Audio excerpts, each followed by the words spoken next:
You probably hear web developers a lot, especially the ones who are building Wix.coms, Shopify, or even WordPress.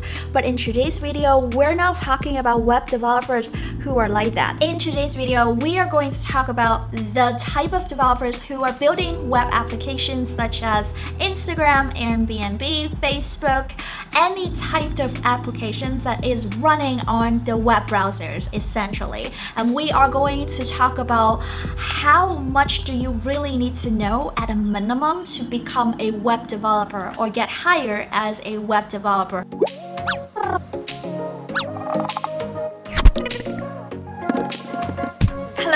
Hello everyone, welcome back to my channel.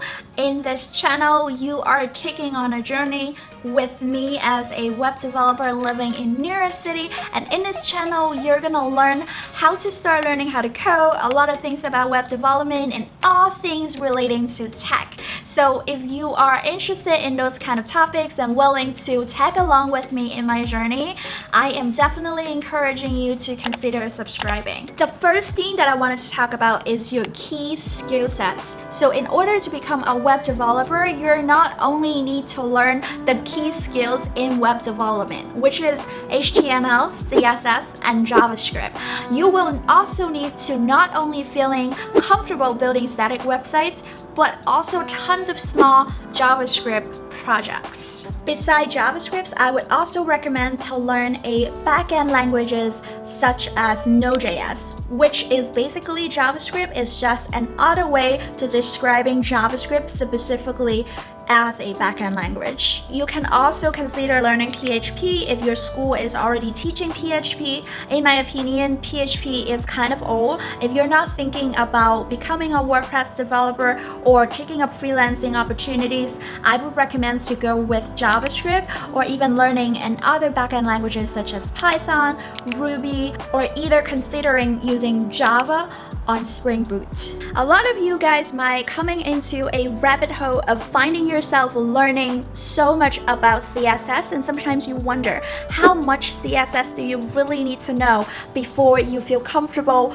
getting on to the next step, which is learning JavaScript. As a web developer, what I think is going to be helpful is that the more that you learn about CSS, the easier it's going to help you and going to stand out on resumes. So what I would say is knowing CSS is going to be great. It's going to help you on your resume if you're considering getting into front end as an engineer or even becoming a more rounded web developer. What I do think is important to learn and at least to understand in CSS is this idea of responsive design.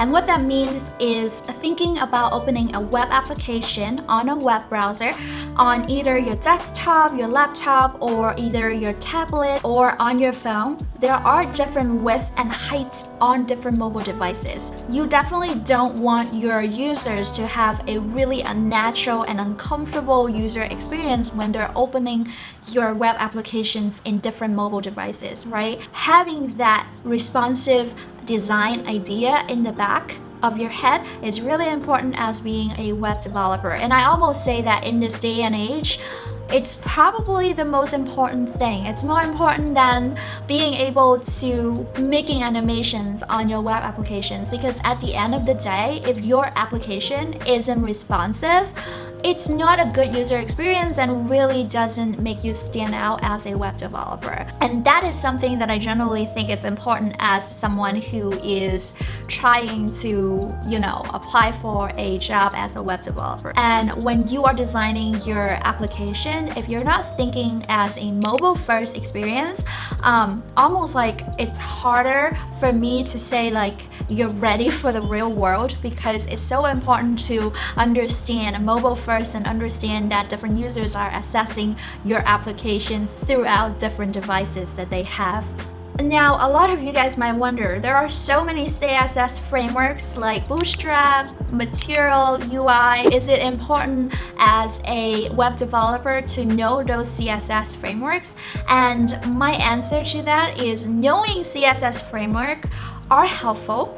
So if you already know how to use Bootstrap or Material UI, that's great, but it's not a must. A lot of the companies are already having their own UI components. So all you have to do is being able to understand how to use their UI components and how do you import those UI components and work with UX designers or UX engineers. If you work for a smaller companies or you're building your own web applications, you're probably using those CSS frameworks, or you might like to use your own custom CSS. Knowing those things are great, but it's not a must list. You don't have to know all the different kinds of CSS frameworks and CSS preprocessors, but I would say that it's great if you know those CSS frameworks and understand the idea of those frameworks and how that works. Ultimately, when you're getting a job at a company, they'll have the UI components, and what we're expecting is, will you able to understand how to use a UI component in general? So we talked about CSS frameworks. So now you might wonder, what about JavaScript frameworks, right? Like what about React, Vue, Angular, all those different types of JavaScript frameworks? What do I think about them, and how much do you really need to know before you can actually apply for a job? This is my own opinions, and I think that because I am a React developer, I am kind of biased in that case, but I think that if you have a chance to learn, different frameworks, I would highly recommend to learn React. And the fact that knowing React, it will allow you to learn other frameworks easier, because I think that React does have a pretty high learning curve. So when you first learn React, it might be a little unnatural to code in that way. And because React is really following up with, how do you manipulate a DOM, and it's, I think, very similar to vanilla JavaScript and how you would do it with vanilla JavaScript. So I think that if you know and be very good at vanilla JavaScript, it should be not too hard for you to getting into React. Don't get me wrong, you can go with Angular or Vue too if you're more comfortable learning those. The key takeaway is to learn at least one framework for JavaScript, so you can demonstrate to the recruiters or the hiring managers that you understand how to work with frameworks. Because a lot of times, if you don't have those frameworks on your projects, it's hard for recruiters or hiring managers or even the developers you're going to work with in the future to understand or try to see if you can actually take on to a daily workload as a web developer. So the last but not the least most important thing that I want to talk about is the basic developer stuff. The basic developer stuff is the things that you need to learn minimum as a developer, and what that is gig and gig version control, and also how to use your terminal, how do you use package managers.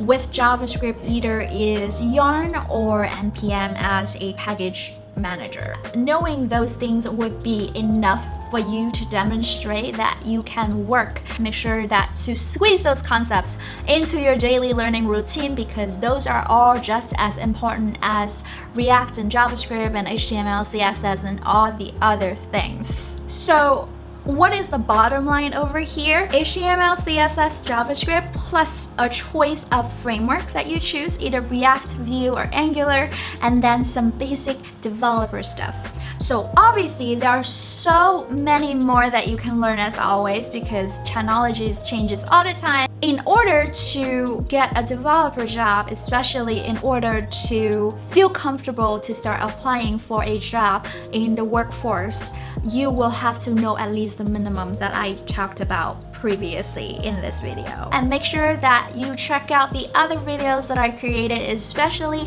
web developer roadmap that I created has a ton of information to help you to get kickstart. If you have more questions that you wanted to ask me, especially considering hiring me for a one-on-one coaching sessions, you can always click on this link and go to the website and try to set up a time to schedule with me. I would love to help you and make sure that you are ready and you are on track. I hope this video is helpful. Until next time, I'll talk to you soon. Make sure to stay safe and happy learning.